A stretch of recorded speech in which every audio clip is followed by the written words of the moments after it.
گزارش و بینری مهجده کو بهتر ام سروان بابتان راوستن سرگورکرنا خپیشاندان جالی فاشیست بناوی جوانی شورشگر و لوجاوای کردستان و پشتوانی پکک اشکره ما میوانداری ما مستنواف رشید اندام نوراتی حریم کردستانی انجمن اجتماعی کردی لسوریه کریا استودیو آریباز ما مستعد بخیر هاتی استودیو آریباز دست به که اگر ام بحثا واب خپیشاندان داویه لوجاوای کردستانی کن کو فاشیست بناوی جوانی شورشگر بوان خو پیشاندانان روجاوای کردستانی درابه خلکی نچار دکه علی گرین ناو دمو دستگاهین پیده ده یعنی قصده ده تبلیغات که نچاری گورکرنا و خو پیشاندانان هلدانا آلو سلوگانین پگکی اچخاصی زراری بگیرن روجاوای کردستانی. باس ولی دست بکی ده راپورات دهات بوش سالیا درباس کرنا جناب سروک ناو پیشمرگا ده تمنکی بچوچک درباس بويا وقال لك بشي ومشاركة رزقار كرين ودصلاتي كردستان خاكا كردستان كريه پیروزباهیش بو سروک دکم پیروزباهیش بو پیشمرگا حما دکم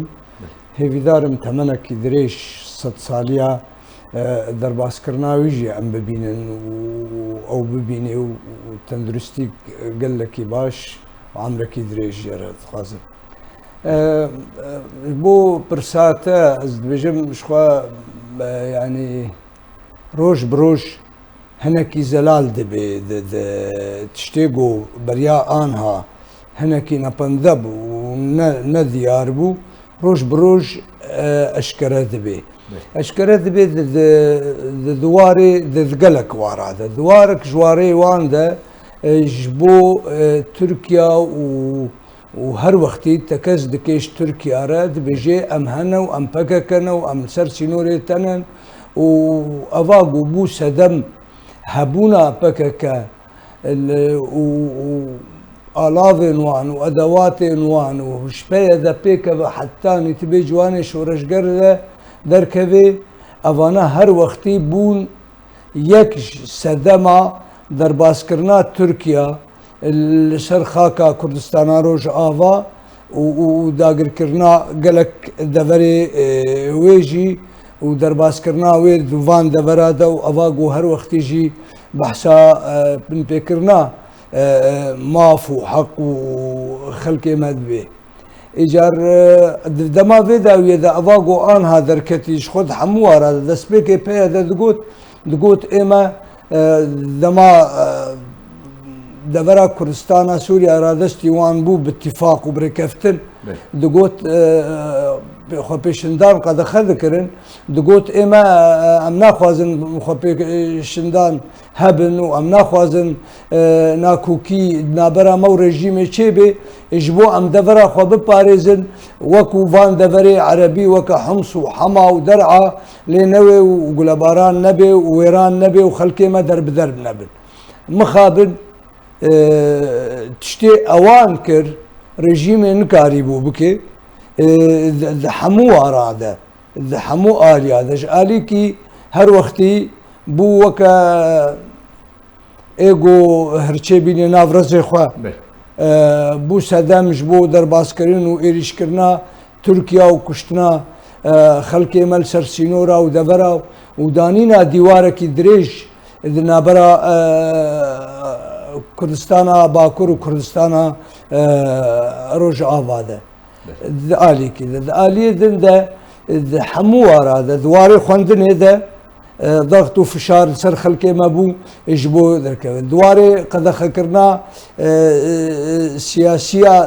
دوی ده بری ده ایوک عبدالغفار و بری عبدالغفار و ایگو 6 سال و 10 سال وان چه بونه زندان ده زندان وان ده صدما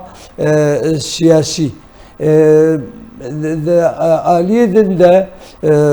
شواط و خراکرنا و فیسین انجمنان اجتماعی کردی آگو حری داویتی اجبو ببیجن اما امهنن ایرو روش هولدانک دبید نبرا ترکیه و امریکا ده اجبو ناراضی بونا ترکیه اجبو مسئله پیمانا ناتو در باز کرنا دولتا سويد وفنلندا ودرباس ببن بري درو سيروجا رونشتننا برا امريكا وتركا دا چه بويا جبو هنكي تسويات ناشيكي إلو روج واقو خبشندانا دكن جبو حتى هجر مساعين هبن أمريكي بخوازن بكنجي واجي من بي بكن ومفشلين ونهلن بتجيب جيب اگر ام سر خبشندان كونها فاشيست بناوي جوان شورشگر و جاوای كردستان دكن كو پیدي خو جي بريد كيد بيجي يعني گلك جارات كريارين كو دكيد بيجي ام نظام كينجي او جروب هر کسی زانه اف فاشیست به بریارا PKK لروجاوای کردستانی لو تفکرید که هر کاری خواهی بجید که نه اف خبشاندان گون هاد که یا بالکش ده اوه یکم جاره جوان شورشگر یعنی جی خبشاندان درتخن بناوی یک بونا پارچه کردستانی بارد یعنی جی سلوگان نتوی هر کس دزانه کو سرکرده PKK قندیل اشکره دیجی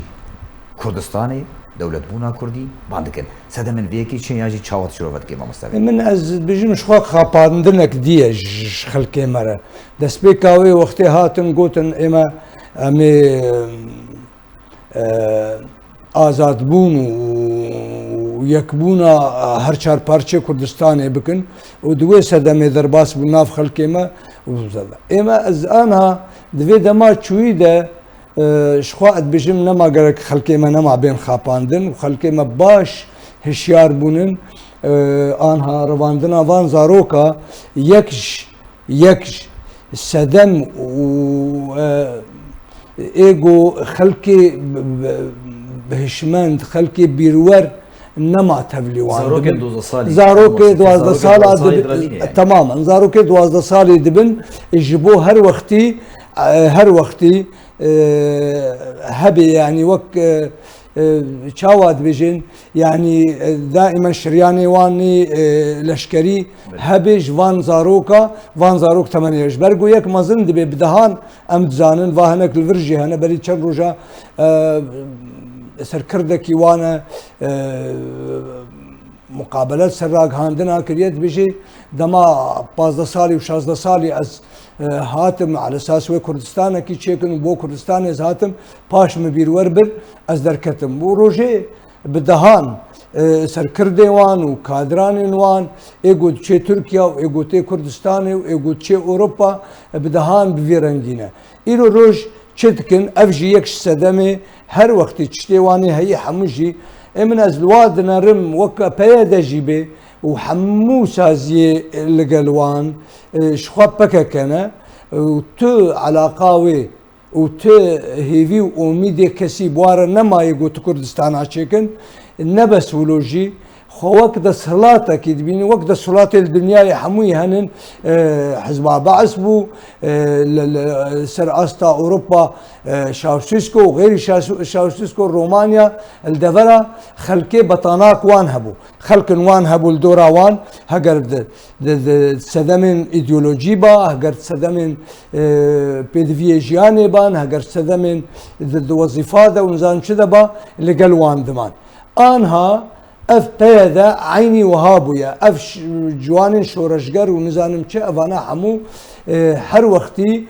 بروانیه بس من ایگو از وان ماما محتمای براستیش و از ماما چاوا حتی وی دمی و حتی وی وقتی کارن خو قانع بکن اوی کر اف دی و باف و خشکو براین وان نمران وان شهیدان ایگو با امید و هیویگو کردستانک چه بی كوري خوان ورندق باراندن سرفان خورتا وجنجا إلو روش چلو خقانا دكن جو درباس بن الله جواني شورشگر تفليوان بونا وكالشبيبة بعسيايا وكالشبيبة فان دولتين جو شمولي بون وكجند الله البا إيرانيا وكإيديا ابدا ازقلكي ما ينابينم هات خياني كرين ديار بويا اشكره بويا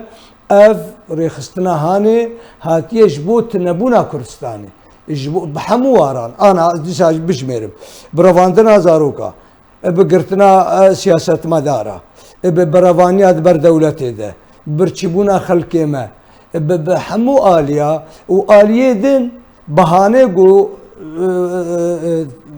بجي دكي جبو دولتها تركيا جبو هر وقتي دبن قف وتهديده وترصيده به خلق نكاربي بمن يجبو تشول كرني وفالبونا كردستاني يعني بريان ها ماموستا يعني هر هذا قوتن قصدي هزك سوريا يرو بپشتوانیا قصدي یا اشکرش پککیره دی خویانی کو سر به پککی و یعنی جبریارا خوش پککیره اف یک شخصی باندوری ل قصدي بكي من أزبيجي مش خلق معنا وكا دبي شاهد من أهله ما أختي قوما دقوت أزي وك نمونا بيش وما بري حفت 8 صلاة 10 صلاة رجع قو درب أسبونا كرسانا رجع فام ذي قوت نسر راك هاندني بيجي بس قرق أف برادري سرحد أفي قو آنها لفرة بحث دكي قرق أف خلقي قو آنها لورجي باور بكن ما يك دف جوان سركردايتي وهفقاس اشكنج وعذاب والشيا والدبر هديتي وهاتيا إيرو روش دف جوي نعمتي برداية وهاتيا دبيجي كردستان تشيناكي أفانا بيجم خلق بشك يكش سدمن قو إيرو روش بهتر حمو قرانيا خوا برا سر زاروكا دانا زاروكن مالبات انا تبي بشوبيني اف زاروكي قوتين رواندن سري صدين نوت جوانا اي مالبات وان مزني وان باوي وان براي وان غريداينا بككفا بدسبيكا وذا غريداينا بيدا تين فال زاروكي وان درافينن ابايا يكش تأكيدك يتكذبونك معناه خوا اف باوي قوان هاورتيا لقلوان مايا ناخوازي زاروي بيرا بمينن ناخوازي زاروي بيرا هرن تين فازارو كاد رافينن ودبن نب إرادة خلقوان وباشويجي حتى چند سالك عمري خو بيدريج بكن بشتي اوانا پوشمان دبن چند دي دبن وبفرنگي هاني وبيد حتى كنجي وكاربن شخوا في واكاري قد كنجي جبو كس نميني خو بيشندانا دي جيوان لك اف خو بيشنداني هناك رسمي وان دركتن السرشاشي براستي اوا اغو دسلاتين وهاب فيرنجي دي عردي جبرقو نخرترن نج صدام ونج كيتيا سوفياتيا بري ونج تشاوشسكو ونج غيري ونخرترن فان كارادكن جبو خلق دركبن كس نميني هفركي وان نمينن آنها وك هفرككي خود بيني ندا صلاة خلقية وك هفرككي شفي خلقية خود بيني خود بيني هبون وتنبون في خلقية بوي بقريداية قو تنبي او هبي قو هبي وترسي قو تنبي جازمونا خلقي ودبرا بل فيقي واقص كرياري خرابتكي وهنا جي ادبيجم روج بروج خرابتر دبي وهيفياما او دمك نزيك اشكرا ببن وخياني ببن خلقي ما وخلقي مجوار بيجي ايدي بسا واذا جفي ولاتي ما دركبن وبسا هون ما تكن اردو دما داويه دما مستنواف دما داويه دا خو پیشاندانن کو